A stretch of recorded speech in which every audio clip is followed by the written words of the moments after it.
Imam Al-Bukhari menerjemahkan ayat ini, apa kata beliau? Al-ilmu qabla al-qawli wal-amal. Berilmu dulu, baru berkata, baru beramal. Kenapa la ilaha illallah kita baca katanya memberatkan, lebih berat daripada langit dan bumi, tapi kenapa tidak terasa berat di kolbu?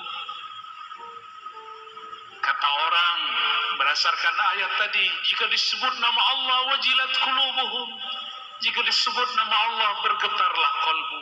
Kenapa tidak bergetar? Karena belum fa'lam, belum kenal.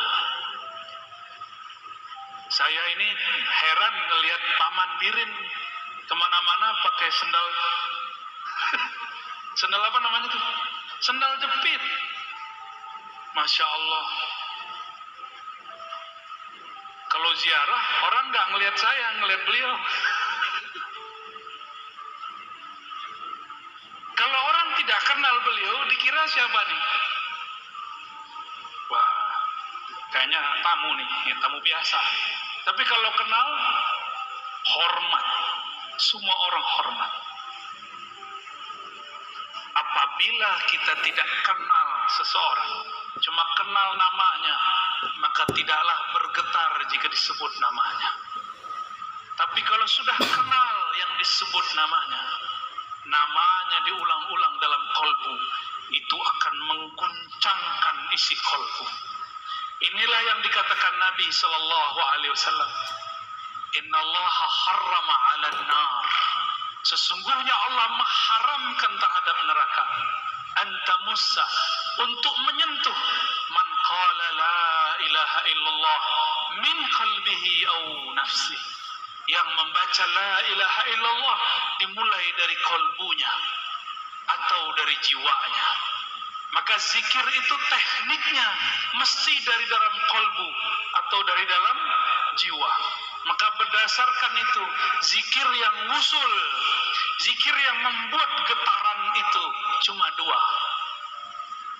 Zikir nafsiyah, zikir jiwa, zikir minda, kata orang-orang jiran.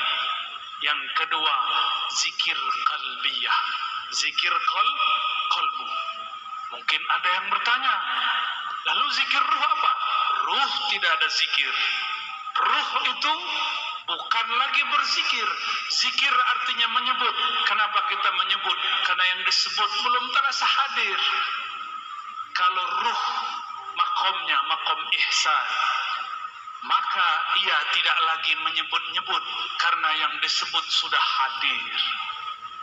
Kalau saya nih belum ketemu Tuan Guru Wildan, saya sebut, oh Guru Wildan, Guru Wildan, Guru Wildan. Tapi kalau sudah ketemu, berani nggak sebut begitu? Berani nggak? Wildan, Wildan, oh kurang ajar itu, ya? Berani? Kita karena belum merasakan hadirnya Allah, maka kita sebut Allah, Allah, Allahu, Allah, Allah, Allah. Kita zikir begitu karena belum terasa hadir. Kita hadirkan dengan menghujam, itu belajar menyebutnya. Kalau sudah hadir, yang tadi disebut oleh Tuan Guru kita, wahdatus syuhud atau fana'us syuhud. Fana adalah memandang, maka zikirnya bukan lagi menyebut, zikirnya adalah memandang. Pilih mana? Jatuh cinta seseorang, sebut-sebut nama dia, atau ketemu dia kita pandang-pandang? Pilih mana? Sebut-sebut atau pandang? Kita suka seseorang, wajahnya indah, wajahnya cantik, wajahnya gagah. Kalau sudah ketemu disebut-sebut nggak? Atau terdiam dalam memandang? Yang mana? Maka zikir orang yang hadir bukan lagi menyebut. Zikir orang yang sudah hadir adalah memandang. Lalu mendengar. Dua aja. Memandang, mendengar. Memandang, mendengar. Tapi ternyata di atas itu ada makom lagi. Itulah makomnya Nabi. Apa makomnya Nabi? fakana qaba qausaini au adna. Jarak antara Nabi dan Allah ibarat dua busur atau lebih dekat dari itu. Kalau sudah dekat bisa ngobrol nah. Maka inilah maqam hiwar ma Allah, berkalam-kalam dengan Allah. Sayyidina Musa itulah maqamnya. Nabi Muhammad au adna, lebih dekat daripada itu. Itulah maqam Sayyidina Muhammad sallallahu alaihi wasallam. Satu kali Nabiuna Musa alaihi salam dalam hadis yang sahih berkalam-kalam kepada Allah. Apa kata Sayyidina Musa? Ya Rabb, khussani bidzikrin. Tolong istimewakan aku, khususkan aku dengan satu zikir. Barangkali riwayat ini sudah sering kita dengar.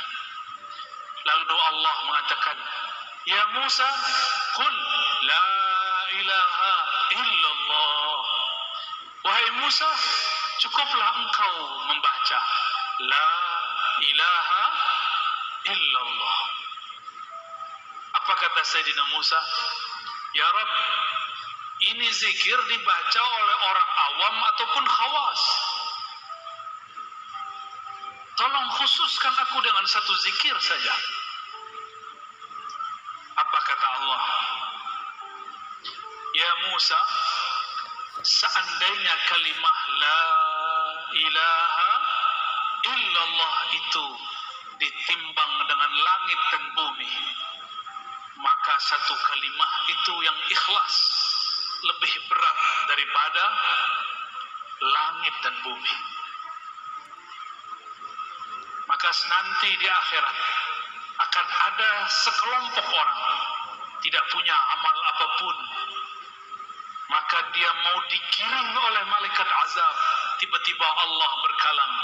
Dalam riwayat Imam Tirmizi disebutkan bahwa Allah kemudian mengatakan, wahai malaikatku, bedahlah dadanya, perhatikan denyut jantungnya.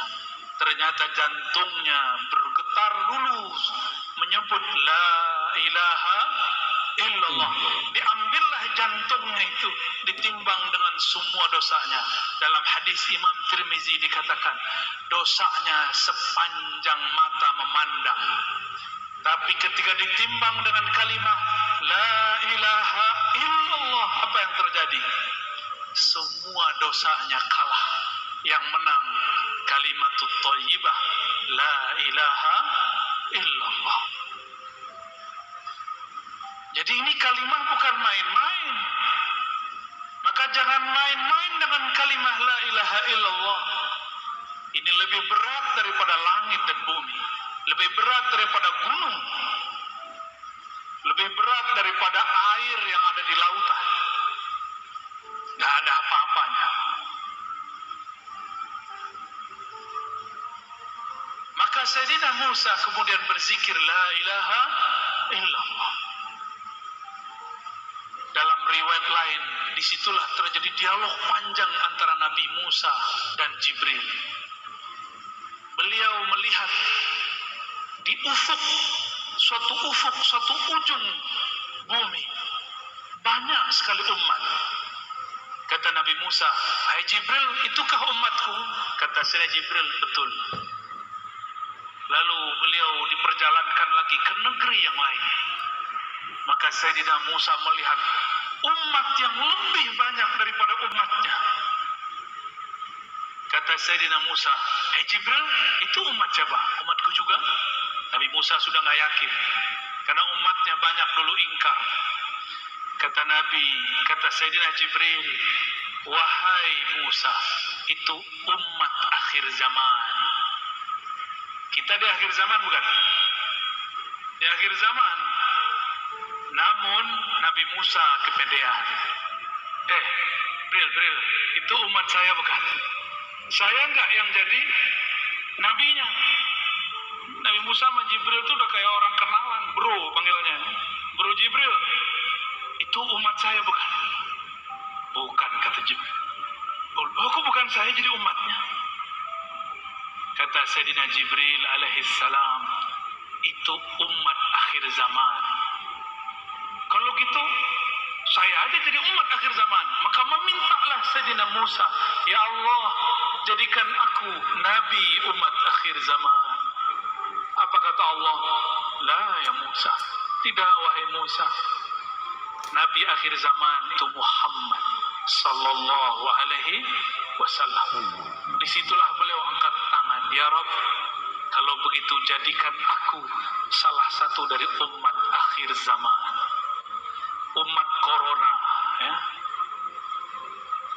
Jadi jangan sedih jadi umat corona, nikmati. Inilah dulu yang diminta oleh Sayyidina Musa. Di akhir zaman ini semua bala bencana ada, banjir ada. Ini banjir lagi panen Pak Gubernur ini. Kita berdoa semoga segala Allah selesaikan. Ya. Nanti diberikan jalan insya Allah. Amin ya rabbal alamin. Siapa yang terkena musibah semoga tetap bersabar. Innallaha ma'ana. Itu Nabi Musa. Dulu pernah doa nggak? Ya Allah, dulu di alam sana pernah doa nggak? Gak ingat kan? Gak ada yang ingat, saya juga gak ingat. Tapi sebenarnya kita dulu semuanya berdoa. Dulu di alam arwah semua kita dulu berdoa. Ya Rabb, jika Engkau utus kami, lahirkan kami dengan jasad fisik, lahirkan kami sebagai umat Ahmad. Dulu sudah ada namanya Ahmad, memancar darinya yang disebut Nur Muhammad sallallahu alaihi wasallam. Mirip-mirip seperti tadi lingkaran tadi. Persis seperti itu.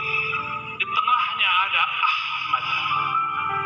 Lalu ada lingkaran pertama, lingkaran kedua. Begitulah terus sampai 124.000. 124.000 inilah mereka semuanya meminta agar menjadi umat Nabi Muhammad sallallahu alaihi wasallam. Sang Ahmad ketika dilahirkan menjadi Muhammad. Lalu selebihnya ada semua para nabi, para rasul, jumlahnya berapa? 124.000. Ini tadi berapa nih Pak Kiai jumlahnya? 200. Bisa dibayangkan 124.000 cahaya mengelilingi Sang Ahmad dengan cahayanya Nur Muhammad sallallahu alaihi wasallam. Maka siapa yang memandang Ahmad saat itu, lalu dia cinta, dia dilahirkan oleh Allah sebagai Habib, zuriat Rasulullah sallallahu alaihi wasallam. Siapa yang kenal Ahmad, maka dia dilahirkan oleh Allah sebagai ulama. Siapa yang cinta dan kenal, jadilah dia Habib perseorang alim. Udahlah Habib, dia alim pula. Itulah sejarahnya di alam dulu sebelum kita ada di alam ini.